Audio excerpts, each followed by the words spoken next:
day, wishing me heart it was Sunday, drinking wine and beer all the week, time for whiskey on a Sunday.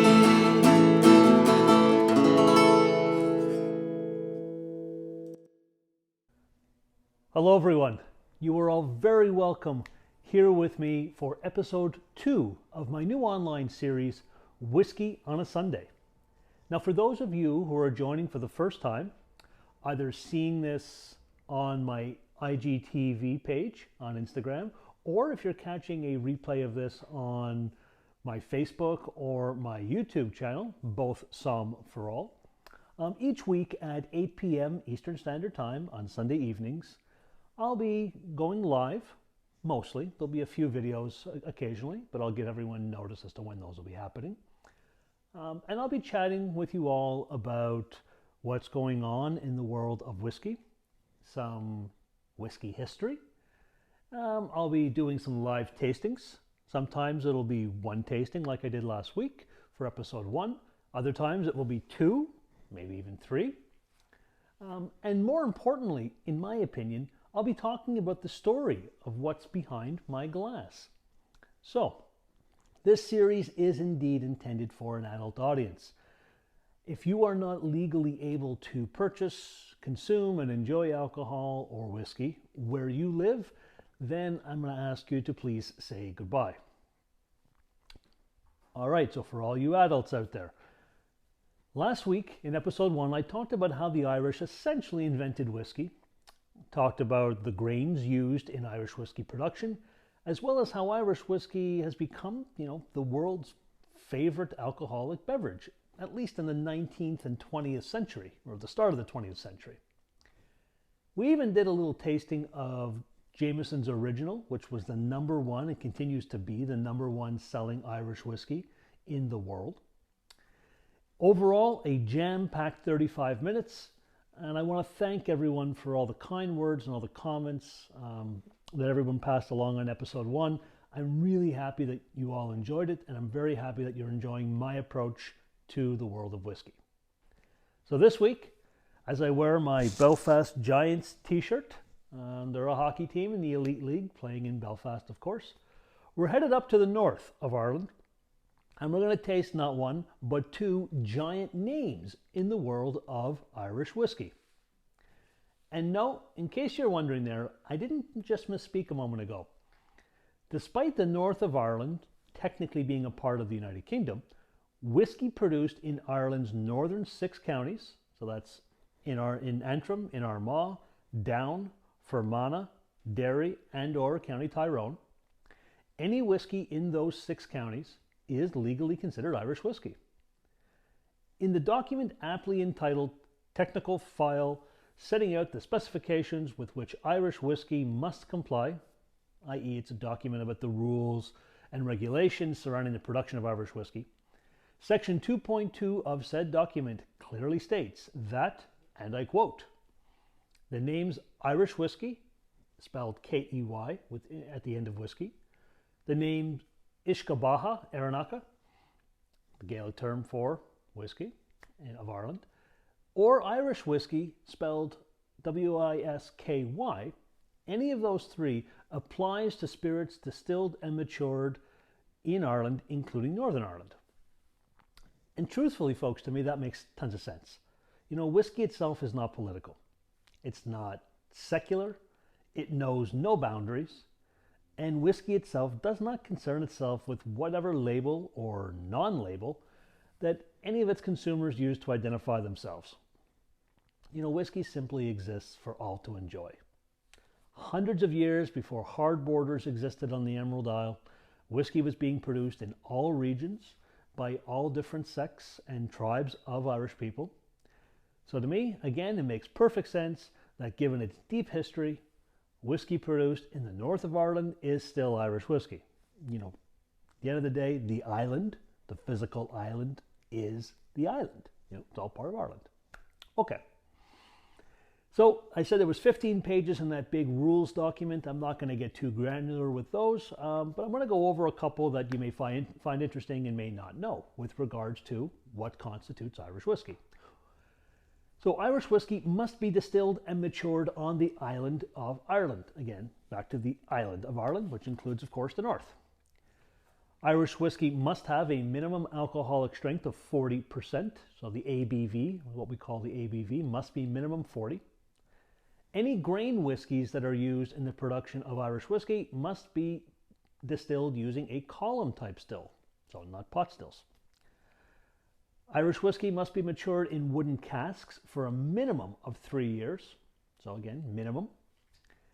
Irish whiskey that's in wooden casks cannot be exported from Ireland. So that means if the whiskey is in the cask and it's aging, it's maturing, you cannot take the cask full of whiskey and take it off the island of Ireland. Bottling can take place outside of Ireland, but there's some processes and you've got to change what it's being held in and a lot of rules that have to be followed, but theoretically that can be done.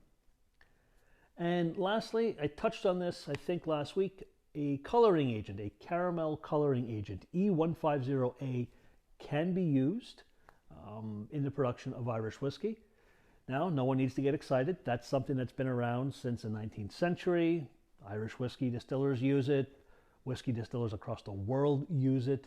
It has no odor. It has no taste. It really doesn't do anything to the whiskey outside of add some color. Now, you may be wondering, why are they doing that? Well, you know, really young whiskey doesn't really have much color. It's going to be very, very pale. And so my thought, and I think the general consensus on it, is by adding some of this coloring agent, you're kind of giving the appearance of Irish whiskey being a little older or more mature than it really is. Whiskeys that are, 10, 12 and up in age, those whiskeys generally don't have it. It's predominantly in the younger whiskeys. Those Irish whiskeys, again, in that 3 to maybe 8 or 9 year old category. Okay, so we're going to move on from that. Now, the north of Ireland was not only a former denizen of quality Irish whiskey production. What we're seeing as the rebirth of present-day Irish distilleries in the Republic also stretches into the north. There's currently 3 Irish whiskey distillers up in the north. We have Killowen, Radman, and Ecklandville. And there's a 4th planned for April 2021. A group called Titanic Distillers Limited is poised to open in Belfast Titanic Quarter. Say that 3 times fast. So we'll see what happens with COVID. That was the plan. They're still talking about that, but stay tuned. I'll update more on that as it comes about. Of course, things Belfast I have an interest in. My dad was born in Belfast, as many of you know. I still have family in Belfast and around Belfast, and I had a great-grandfather that was a worker on the Titanic. So there's vested interest for me to keep following along, and I'll let you know what happens with that new distillery if and when it opens. Okay, so we know some of the rules surrounding Irish whiskey, including that whiskey in the north is indeed Irish, and that the count of distillers in the north is growing. It's almost time to taste. First up, we're going to talk about Bushmills. This is Ireland's 3rd largest exported whiskey and the 2nd most consumed domestic whiskey in Ireland. I'll be sampling Bushmills Original, and the original is indicated by the white label. I will plan on showcasing some of their other products in later videos. Hopefully the fine folks at Bushmills like what I'm doing and maybe they'll send me some samples. Folks at Bushmills or Proximo or Cuervo. But we'll see. Regardless, I'll work those in going forward. But back to tonight's bottle. So I've already poured my whiskey for this, and I'm going to continue to let it sit a little bit. I find that for young whiskeys, and the Bushmills in here I believe is about 5 years old, I find that when you pour them and let them sit for a couple of minutes, it kind of helps them open up and just kind of settle down a little bit more. So that's what I've done here.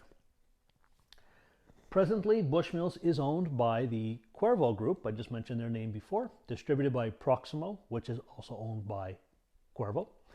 Now, if that name sounds familiar, yes, those are the folks behind Jose Cuervo, which we know from tequila as well as other drinks. So they're owned by the Cuervo Group. And Bushmills is a town itself located in County Antrim. Now, the town name and the distillery name came about by way of the many grain mills that used to dot the banks of the River Bush in the area. So, pretty straightforward how they got their name. The area itself also has a very deep history of distillation, apparently going back as far as 1272, when an early settler of the area, an Englishman by the name of Sir Robert Savage of Ards, defeated a band of local Irish after providing his army with copious amounts of Ishkabaha, which we learned in episode 1 is the Gaelic term for water of life, whiskey as we know it now. I also mentioned last week that water of life was often used as liquid courage for soldiers going to battle. So seemingly that worked out for Sir Robert and his men, not so much for the Irish. There's also a bit of controversy when we talk about Bushmills. More specifically to its claim of being the world's oldest licensed distillery, along with the use of the date 1608 on the bottle. I don't think this is going to come through, A, because it's a well-loved bottle, B, also because of the lighting, but on the Bushmill bottles, if you've ever seen them or if you have them, you're going to notice the date 1608 plastered all around the sides of it.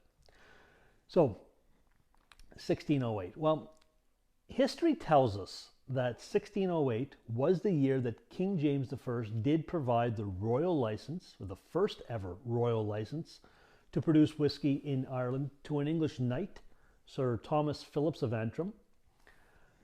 However, here's the thing, folks. There's no written record of any type of distillation happening between 1608 and between 1704, when in 1704, the old Bushmills Distillery Company was established by Hugh Anderson. So no written record of anything happening between 1608 and 1784. Here's the thing. Here's the controversy. 1784, that year is 27 years after Kilbeggan, another Irish distillery, began producing their own Irish whiskey. So, begs the question. Is Bushmills playing a little fast and loose with the term oldest distillery in the world? Or was there indeed some sort of distillation going on in the area, and just for whatever reason, no one can find any written record of it? Who knows? Perhaps, we'll likely never really know. One thing we do know about Bushmills, though, is that the water source and the water that goes into the whiskey is very special indeed. Now, the water that they're using comes from St. Colum's Rill, and that's a tributary of the River Bush.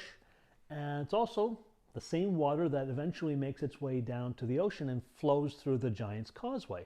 So for any of you that have been to the north of Ireland, then you've been to that wonder of the world, the Giant's Causeway. The water that cascades, there's a section where water is coming over the rocks. It's actually coming out of the same place where Bushmills is drawing its water source from. So as the water cascades through that tributary, it goes over limestone and basalt rocks, smaller versions of what you see at Giant's Causeway, and that water then picks up very unique mineral and different deposits from the rocks. It also then flows, before reaching the town of Bushmills, it flows through peat deposits, or essentially peat bogs. Again, picking up unique flavor characteristics and unique minerals and aromas, all making that water very unique to Bushmills. Aside from its water, Bushmills is also unique in that it only uses malted barley in its whiskey production. Now, I mentioned last week about malted barley. I mentioned that the English imposed a tax on malted barley back in the 1700s, and as a result of that tax being imposed, Irish distillers discovered that they could still produce a very tasty whiskey using only 40% malted barley and therefore 60% unmalted and untaxed barley in the make. Bushmills, though, they chose not to go this route. They did not want to change their product one bit. They did not want to compromise anything that it meant to be Bushmills Irish whiskey. So they bucked the trend a little bit there. And it seems that that's something that Bushmills likes to do. They like to buck trends. Another example of that, exactly that, is bucking trends, is they proudly have Miss Helen Mulholland as their master blender. Now, Ms. Mulholland is not only the first master blender in Bushmills' rich history, Ms. Mulholland is also the first female master blender in Irish whiskey history. So, Mahu Bushmills, well done. Well done indeed. Okay, so on to the whiskey itself. Current master distiller Colin Egan has stated that at Bushmills, we're not good because we're old because we're good. You know, I like that. It's very fun and fairly bold statement. So it's in my hand. We're just getting ready to see what it smells and it tastes like. This original Bushmill is a blend of single malt whiskey and lighter grain whiskey. It's been triple distilled and matured in both ex-bourbon and ex-sherry casks. And as I said at the start, it's believed to be about 5 years old, so on the young side for whiskey. Quick reminder, when I'm tasting whiskey, I taste my whiskey neat. So no water, no ice, no rocks, no stones, no fruit juice, none of that stuff. I also prefer to drink my whiskey neat. You know, with some of the bolder whiskeys, so some of the peated kinds, some of the more robust bodied whiskeys, I will occasionally add a drop or two of water to them. But as a rule, I generally don't do it with Irish whiskey.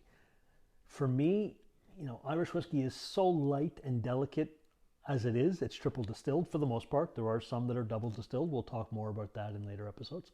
But even the double distilled Irish whiskey is just very light, very delicate by nature. And I find that when I add water to it, even if it's only a drop or two, it just washes it all out. You know, I really don't taste anything. It comes completely bland, so I don't do it. That's me. If it's your thing, I'm not going to tell you no, but you may be missing some characteristics if you're adding watered Irish whiskey. So I taste mine neat. And again, because this is a young whiskey, I did let it sit for several minutes. You know, you don't have to let it sit for an hour, but you can let it sit for anywhere from 5 to 10 minutes, no problem at all. Lets it all settle down. You know, something I like to do. So 40% alcohol by volume for this, and let's dive in. So appearance-wise, if you've seen it, if you've had it, if you're having it as you watch this, you're going to notice that, you know, it's a fairly medium golden color, maybe a touch lighter than that, but it's got some definite gold flecks in there, gold tones. To me, that tells me that E150A has been added, that coloring agent. Young whiskeys, again, they generally don't reach this color in 5 years. Not a problem for me, but, you know, just so you know. Okay, so on the nose.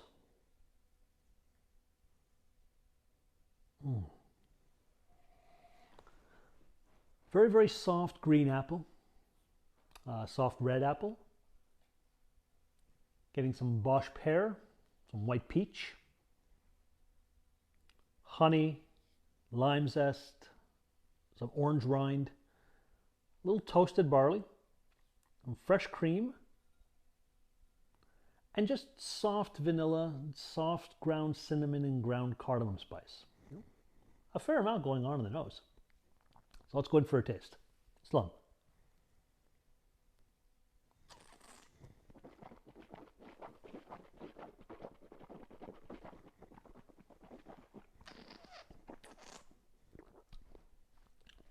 On the palate,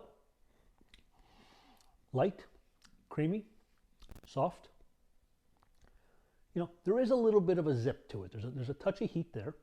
But that quickly, and as I'm already saying this, I can see it's coming right down. Changes to that green apple, pear, honey, cereal, and light vanilla notes that I mentioned on the nose.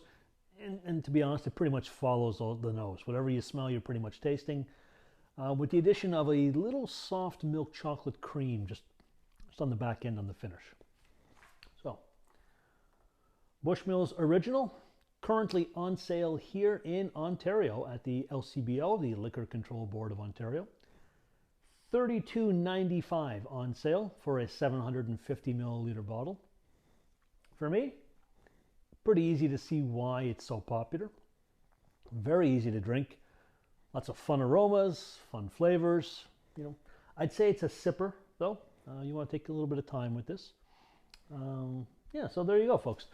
We have Bushmills Original. One little last note of interest about Bushmills is that they still have bottles dating back to 1882 at the distillery, and they use those bottles as tasting guidelines occasionally. So they'll take a little nip and a little dram here or there just to compare it with what's going off present day to make sure that they're still following those same fundamental guidelines that makes Bushmills Bushmills. So I think that's pretty neat. You know, they do have a vested interest in consistency in style and taste. So good stuff. Alrighty, so that's Bushmills. Our second whiskey of the night is, I'm going to hold them up, is Dunnville's Three Crowns, with this sample having been very graciously provided to me by Ontario-based importers Cork Wines and Whiskies Limited. Produced out of the Ecklandville distillery, and I did mention that name earlier, we're talking about distilleries in the north. So produced out of Ecklandville distillery, you know, this Dunnville's name itself was once heralded as a spirit of Belfast and has a very rich and steeped history. First though, before we dive into Dunnville's, let's just talk a little bit about Ecklandville. This distillery, the Bricks and Mortar distillery, was founded in 2013 in Newtownards, County Down, so basically east of Belfast, across the Ards Peninsula. Founder Shane Braniff, he grew up in the family pub. He later became an entrepreneur, not in the hospitality industry. But when the family pub became available for sale, you know, he bought it. And although Shane's success as an entrepreneur, again, was not related to the publican or hospitality industry, once he bought back his old family's pub, you know, his thoughts quickly turned to developing his own Irish whiskey. He started creating the Feckin and Strangford Gold brands of whiskey. So you may have seen those, Feckin Irish Whiskey, a fun name as well. He did that in about 2005. That's when those guys came out. And then in 2013, Shane bought the Ecklandville estate, and he then obtained the first license to distill spirits in the north of Ireland in over 130 years. So that's pretty monumental. You know, there was Bushmills in the north, and then 130 years later, the only stuff that was being produced in the north was Ecklandville. So pretty neat. His stuff in 2005, that was stock that he was buying from another distillery, so he wasn't making his own. So that's why we talk about 2013 being when that new license was granted. So very cool stuff. Ecklandville itself, the mantra and the mindset is to use the grain to glass approach. And that's really responsible farming and being able to trace all the sources that the products that make whiskey come from, being able to trace them back to where they go and follow them along in the production. So they use barley that's grown in fields around the estate. And then they use this very cool, very kind of crazy, but very cool age-old, almost foregone tradition of practicing hand-raked floor malting in their own facility. So very labor-intensive to do that. But you know, at Ecklandville, their goal is to carefully and slowly craft their whiskey. So they're not taking any shortcuts. So that's, you know, very cool to see. Ecklandville also resurrected the name Dunnville's, as we know, because we're tasting it tonight. And again, that's a former iconic name in Irish whiskey production. So the Dunnville's name itself goes back to a gentleman named John Dunnville, D-U-M-Ville. And John, in the early 1800s, he was working for Napier and Company. They were distillers of tea, of porter, and whiskey. In 1808, John Dunnville, with it again, D-U-M, he became a partner with William Napier. And you know, they not only changed the company name now to Napier and Dunnville with a D, John also changed the spelling of his last name to match, D-U-N, Dunnville. And then now they all focused on wine and spirits. So they pushed tea aside. In 1825, John bought the company outright and renamed it Dunnville and Company. Now, success came very fast for Dunnville. You know, it quickly became one of the world's finest and best-known Irish whiskies. And by 1860, they were not only extremely popular, but they had also built the largest distillery in the Belfast area. It sat over 20 acres of land, and the distillery itself had the name Royal Irish Distillers, with expanding product lines being offered. They went into gins and they went into a whole bunch of other things as well. So they were doing really well. By the end of the 19th century, 2.5 million gallons of whiskey alone was being produced here. And they kept going full steam ahead right into the 20th century when, unfortunately, the Irish whiskey market, well, it essentially fell apart. And we're going to talk more about exactly what happened there in next week's episode. So be sure to tune in for episode 3. So the market falling for Irish whiskey and some family tragedy combined with economic turmoil, that all led to the Dunnville's name and to the Royal Irish Distillers Distillery ceasing operation in 1936. Now, before that all happened, the Dunnville family were deeply community-minded folks, and they were renowned for their philanthropic endeavors. They built much-needed housing for Belfast's working class, and they even formed a football club in 1880, known as the Distillery Football Club, all to ensure that their workers had an outlet for leisure activities.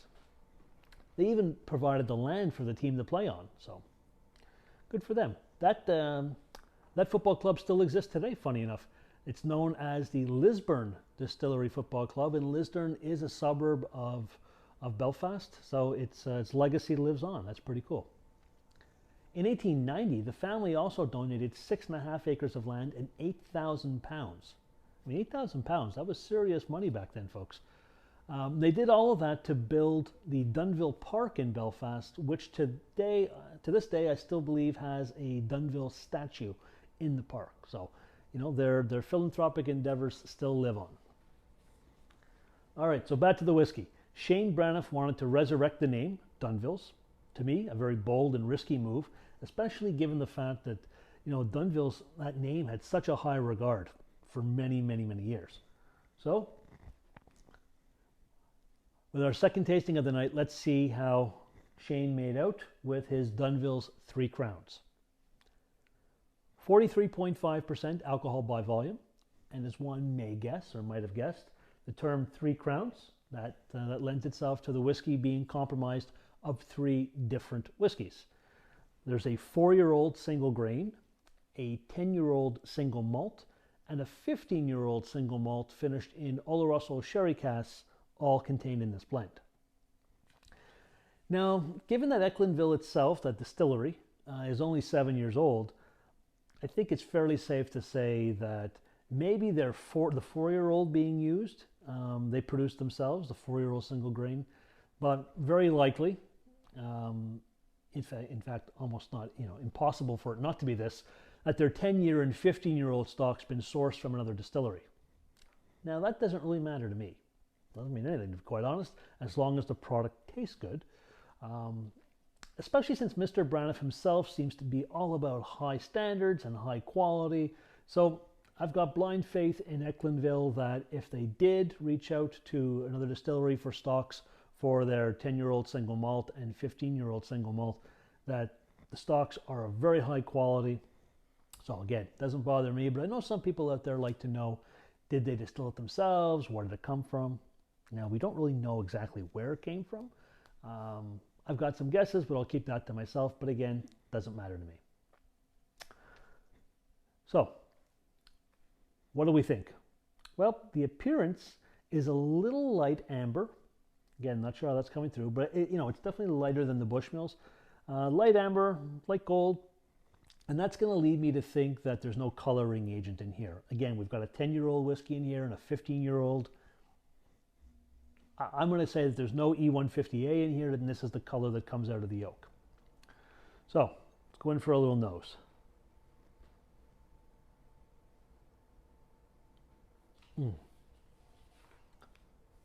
Delicate notes of green apple, Asian pear, honey,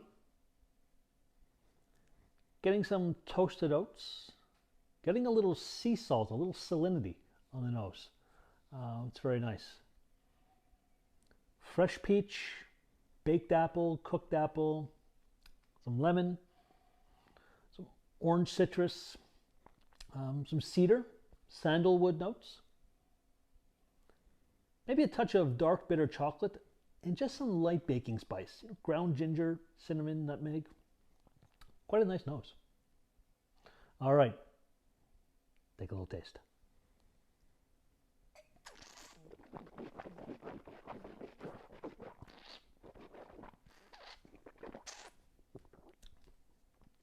You know, we always want to swish the whiskey around as well. You want to coat your entire mouth when you're tasting whiskey, get all your flavor receptors firing.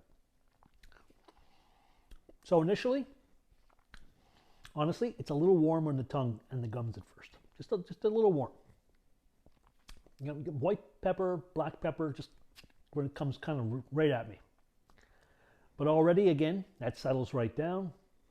And soft Granny Smith apple, that pear, hint of red berry, grain cereal, citrus, a little bit of vanilla, just a touch, and a little bit of chocolate powder. Also getting some baking spice, a little cinnamon, a little ginger, and some earthiness there, like an earthy clove spice. And then that's all getting rounded out by a marzipan nuttiness, and marzipan kind of like almond pasty nuttiness. And at the end, it's a bit of a peppery finish. Gotta say, quite enjoyed that. All right, so the Dunnvilles. Not this wee guy. This is just for me, but you know, the full-size bottles, $68.80, a very reasonable price in my opinion, at Cork Wine and Whiskey's website. So that's www.corkwinesandwhiskies.ca. For me, it's a very interesting and delicate whiskey, but one that's going to demand your time. You know, I think you definitely need to sip this. You need to give it a little time. You need to savor it, let it open up, watch how it may change. I find that very interesting. Very, very interesting. Alrighty. So we've come to the end of episode 2 of Whiskey on a Sunday with me, Somm4All. I do hope you've enjoyed our time together, and I look forward to chatting with you all again next week. So next Sunday, I'll take a stroll back to the Republic of Ireland, and we're going to talk about and taste 3 offerings from Power's Court Distillery. We're going to talk about Furcullen Irish whiskey. I would again like to thank Cork Wines and Whiskey Limited for providing me with the sample of Dunnville's Irish whiskey. Bushmills came from my own stock, but this came from those fine folks.